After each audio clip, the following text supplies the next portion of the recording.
Guys, আজকের ভিডিওতে আলোচনা করা হবে ছাগলের পিপিআর রোগ নিয়ে।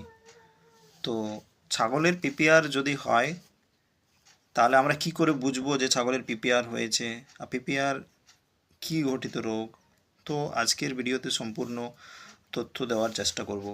তো বন্ধুগণ, ছাগলের পিপিআর পিপিআর মিনস অর্থাৎ পিপিআরের সম্পূর্ণ নাম হচ্ছে পেস্টিডেস প্যাটিডস রুমিনেন্টস।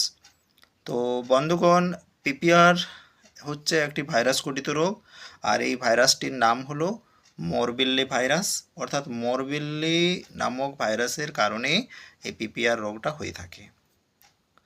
তো বন্ধুগণ, এই যে পিপিআর রোগ হাইলি কন্টিজিয়াস ডিজিজ, আর এটা খুবই ছোঁয়াচে রোগ। এটা খুব দ্রুত স্প্রেড করে। একটা ছাগলের পালে যদি হয়ে যেতে পুরো মানে ফার্মটাতে ছড়িয়ে পড়বে। খুবই কন্টেজিয়াস ডিজিজ। তো এই রোগের সেইরকম কোনো নির্দিষ্ট কোনো ট্রিটমেন্ট নেই, আর সিমটোমেটিক আমাদেরকে চিকিৎসা করতে হয়। তো এই রোগের একটা সমাধান রয়েছে বন্ধুগণ, সেটা হচ্ছে ভ্যাকসিনেশন। যদি পশুর মালিক যদি সঠিক সময় মতো ফার্মের ছাগলকে সঠিক সময় মতো যদি ভ্যাকসিনেশন করায়, তাহলে কিন্তু ছাগলের এই ভয়ঙ্কর পিপিআর রোগটা হবে না।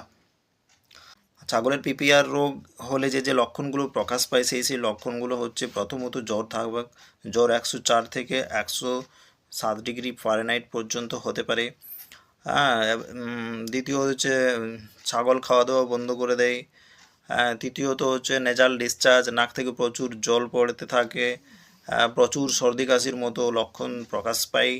প্রচুর কাফিং হতে থাকে। ছাগল খাওয়া দাওয়া বন্ধ করে দেয়।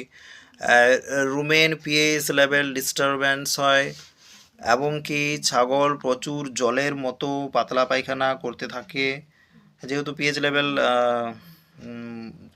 ডিস্টারবেন্স হয়, সেই জন্য প্রচুর পরিমাণে পাতলা পায়খানা হতে থাকে। ছাগলের মুখে ছালা পড়ে, ছাগলের মুখে ঘা হয়, ছাগলের কন্ডিশন খুব খারাপ হয়ে যায়, খুবই ইমিউনিটি ডাউন হয়ে যায় বন্ধুগণ।